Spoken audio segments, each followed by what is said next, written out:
Halo sahabat pembelajar, kembali lagi dengan saya Asino Priadi sebagai instruktur video ini.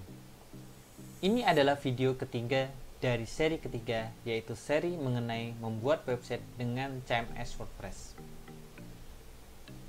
Sebelum kita mempraktikkan cara membuat menu navigasi, alangkah lebih baiknya kita memahami terlebih dahulu apa itu menu navigasi dan jenisnya. Yuk kita mulai bahas. Navigasi adalah petunjuk posisi dan arah perjalanan.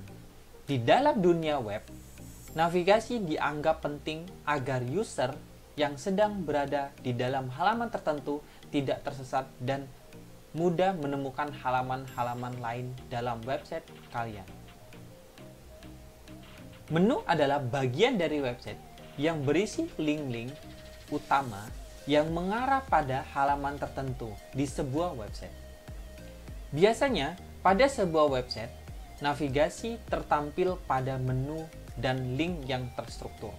Seringkali, saat kita membuka sebuah website, kita merasa kesal karena tidak mendapatkan halaman website yang dicari dikarenakan navigasi yang ruwet dan tidak jelas. Selain itu, dapat diartikan menu navigasi adalah sebuah fasilitas yang diberikan oleh si pemilik situs di mana di dalamnya berisi sekumpulan link-link penting.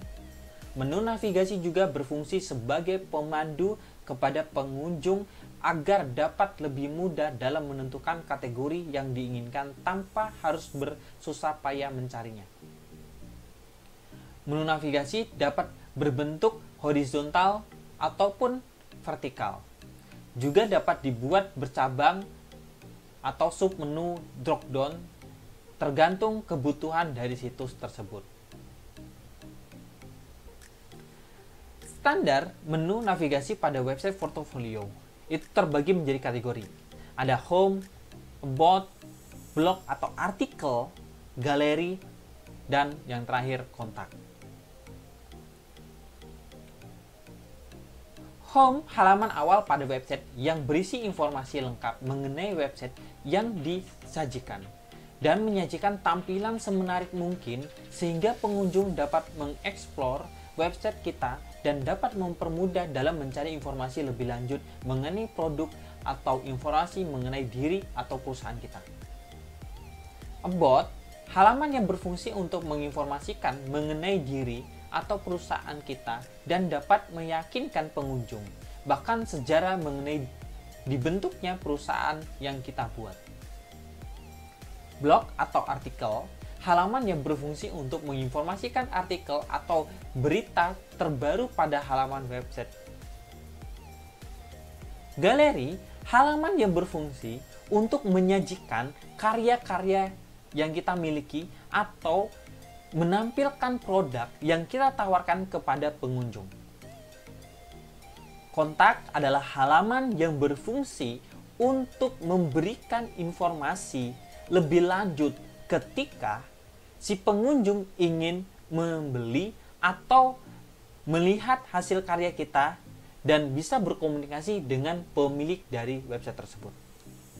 Nah, inilah mengenai teori yang ada di website portofolio. Nah, ini adalah menu standar. Tapi ketika kita membuat suatu menu, bisa kita kembangkan kembali. Yuk kita mulai cara mempraktekkan atau membuat menu navigasi.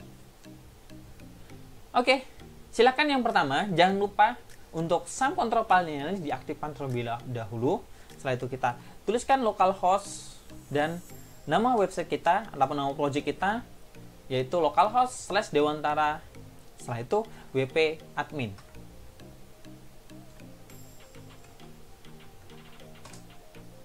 Nah, maka kita diminta untuk memasukkan user dan sandinya.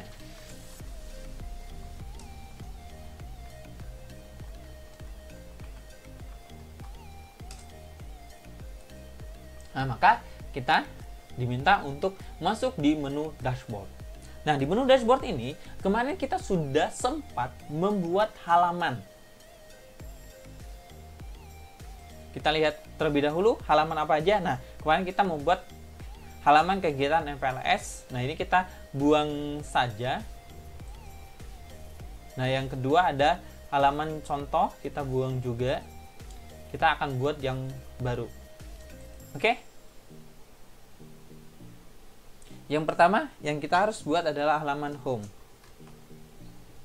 Nah, halaman home ini untuk sementara, jadi teman-teman nanti jangan lupa ketika pembuatan nanti langsung diberikan artikel-artikel biar mempermudah dari teman-teman tersebut. Nah, untuk sementara saya akan copy paste dari website Moon Production saja. Nah, untuk teman-teman silakan dibuat langkah-langkahnya atau caranya bagaimana baiknya. Ya, di sini teman-teman bisa menyesuaikan, atau teman-teman ketika mau membuat bisa dirubah sesuai dengan kebutuhan gitu. Terbitkan. Oke. Halaman home sudah ada. Setelah itu kita buat halaman berikutnya, yaitu halaman about.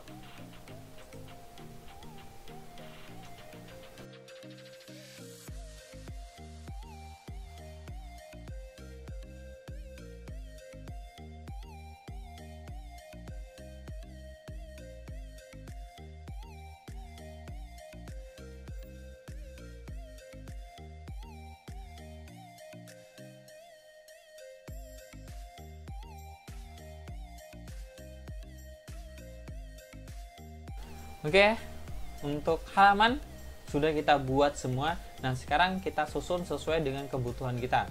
Yang pertama ada home, galeri. Nah, ini kita susun sesuai dengan kebutuhan kita. Nah, nyusunnya di mana? Kalian teman-teman pergi ke bagian tampilan, setelah itu pilih menu. Nah, di sini kita akan rubah sesuai dengan kebutuhan kita.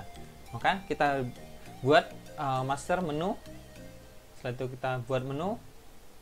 Nah, di dalam menu tersebut kita diminta untuk membuat dari si menu tersebut. Ada menu horizontal, samping, ponsel, dan lain-lain. Ada footer dan sosial media. Nah, kita gunakan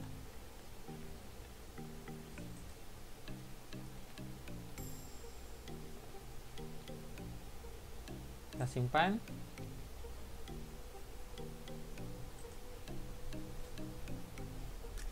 Setelah itu kita masukkan dulu home, about, blog, artikel, tambahkan ke menu. Nah, oke. Dari ketiga atau kelima ini sudah kita sesuaikan. Nah, sekarang kita akan pindahkan ke paling atas untuk home, karena dia posisinya di paling ujung. Setelah itu about, setelah itu blog, setelah itu galeri, dan kontak. Nah, ketika teman-teman ingin menjadikan kotak itu sebagai submenu atau drop down, maka geser sedikit. Nah, seperti ini. Maka dia akan tertulis sub item. Jika enggak, kembalikan lagi kayak gitu. Jadi sesuaikan dengan kebutuhan. Di sini juga ada hal-hal yang harus dirubah, misalnya kita home labelnya apa gitu, bisa dikondisikan. Setelah itu kita simpan. Kita lihat hasil perubahannya. Nah, kayak gini ya. Ada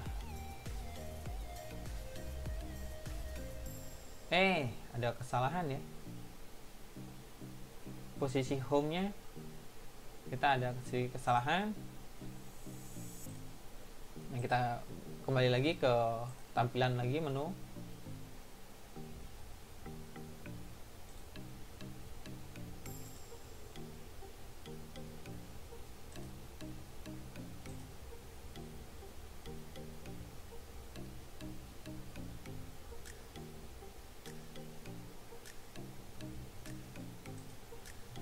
Oke, maka kesalahannya tadi teman-teman silakan di checklist bagian menu horizontal ini ya. Gitu, jangan terbitkan yang ini. Jadi checklist juga untuk menu lokasinya. Setelah itu kita lihat hasilnya. Nah, maka hasilnya adalah home posisinya paling awal karena dia menginformasikan bahwasanya mengenai ini tampilan yang harus menarik itu berada di home. Nanti kita akan buat semenarik mungkin home tersebut. Nah, setelah itu about ini adalah menginformasikan tentang website kita atau tentang perusahaan yang kita buat kayak gitu. Setelah itu ada blog, galeri, dan kontak kayak gitu ya. Nah, jadi seperti itu untuk hari ini. Untuk insya Allah untuk pertemuan yang akan datang kita akan membahas cara penggunaan tema dan plugin. Nah, nanti kita akan membuat website ini bukan menggunakan hanya tema tok yang kita ambil dari tema yang ada atau kita download dan kita install, enggak, tapi kita membuatnya dengan sekreativitas kita sendiri kayak gitu. Oke, jika tidak ada pertanyaan cukup sekian, terima kasih, sampai bertemu di video akan datang.